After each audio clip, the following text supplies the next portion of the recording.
Let me tell you a secret. My lining jacked up and I need a haircut. Let me tell you another secret. You don't have to agree with the word of God for it to be true. Do you know there is groups of people that know the word of God to be true, but since they don't like it or they don't agree with it, they dismiss it as untrue. There are atheists out there that I have talked to. There are agnostics out there that I have talked to. There are people that will not commit to the word of God because they don't like what it says. Not because they don't believe it's true.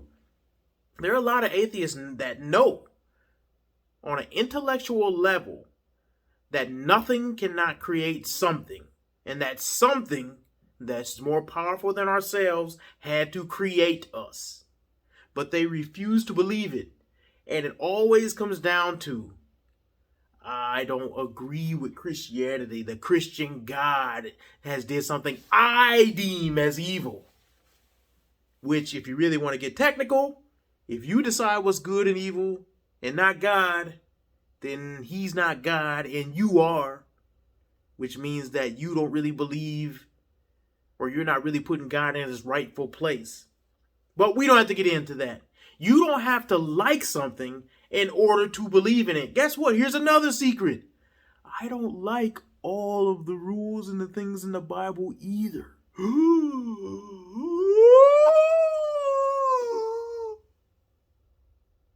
You know what, though? I have a sin nature. And I got to come to God and I got to ask him for forgiveness.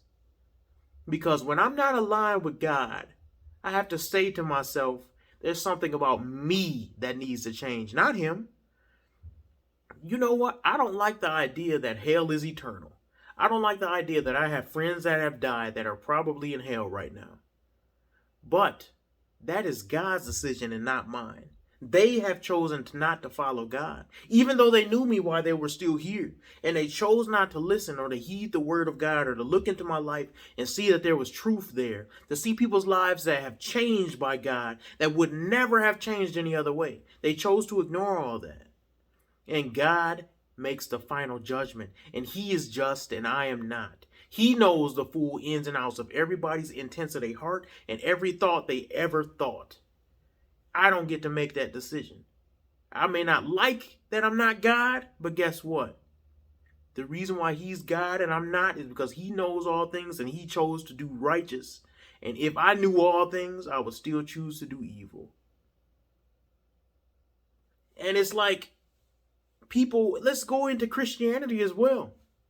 It's Christians now that want to change the word of God around because they don't like it. I'll tell you here, I'm giving all type of secrets today.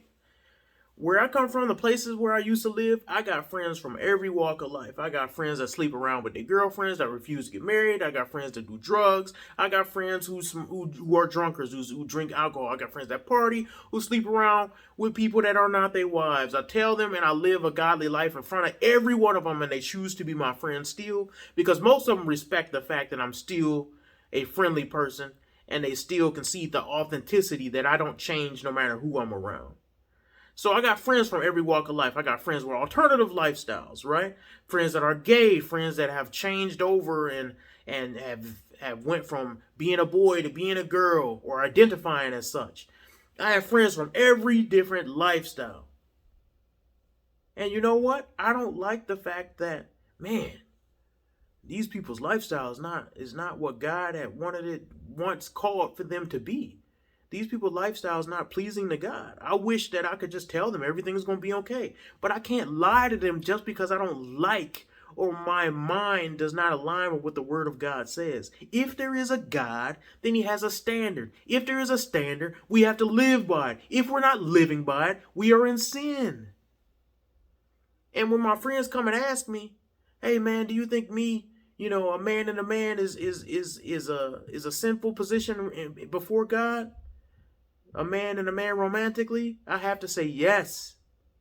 It's not my decision. It's not because I don't like you. It's not because I hate you. It's not because I'm homophobic and scared of you. It's simply because God has a standard of which we are to live by. And then you know what else I tell them? Because that's not the end of the story. The people that hold the signs and yell, I hate so-and-so for not being like me, that is not the gospel.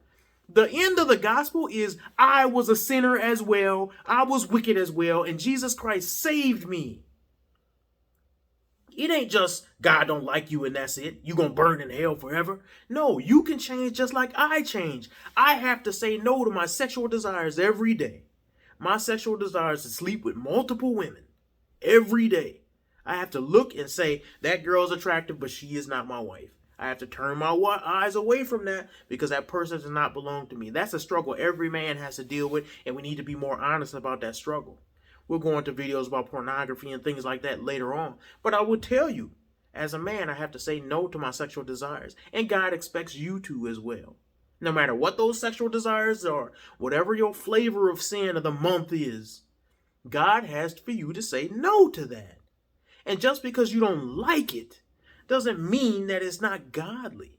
Just because it's hard for you. Oh, I was born with this. I have such a strong desire to do this, this, and that. No matter what that is, fill in the blank, whatever that is. God has for you to live a righteous life. The word of God is true whether you like it or not. You don't even have to like it. You don't even have to agree. But when you don't agree with God, you know what you say? You say, God, I'm sorry because in my heart, I don't agree with you and I need to change my heart. That takes a little bit of introspective to understand as a human, a finite human mind who doesn't even have a fraction of what's in eternity or a grasp of what the universe, the comprehension of all those things from the laws of physics to the morality of what's right and wrong on a finite level. We don't have any grasp or understanding without God. And so if he says something as to what should be and how our lives should be, we need to be humble and listen to it. There's things in the Bible where I'm like, oh, I wouldn't want to do that. He told him to do this and told that person to do that. And God commanded that? Whoa, that's crazy. Guess what? God is right and I'm wrong. And you say, oh, that's just blind faith. No, it's not. It's simply this. If you don't understand something, and you don't know the full ins and outs of everything, you got to go to the one who does. And the one who does will make there's the old song that my dad always referred to, is they will understand it better by and by. The old timers used to sing, we don't understand enough to sit here and try to dictate all the ins and outs of a person's heart and why God chose to take that person's life and why God says this is wrong, but that's right. And why does he dictate this? Why does he dictate that? Part of faith is understanding we don't know everything. But the other part of faith is understanding that God does. And so when we understand faith, it's not just saying blindly believe, because I hate when Christians do this too. I just believe it just because God said it. And that's it. I don't really study into it. We are supposed to struggle through things. We're supposed to study the why and the what and the when.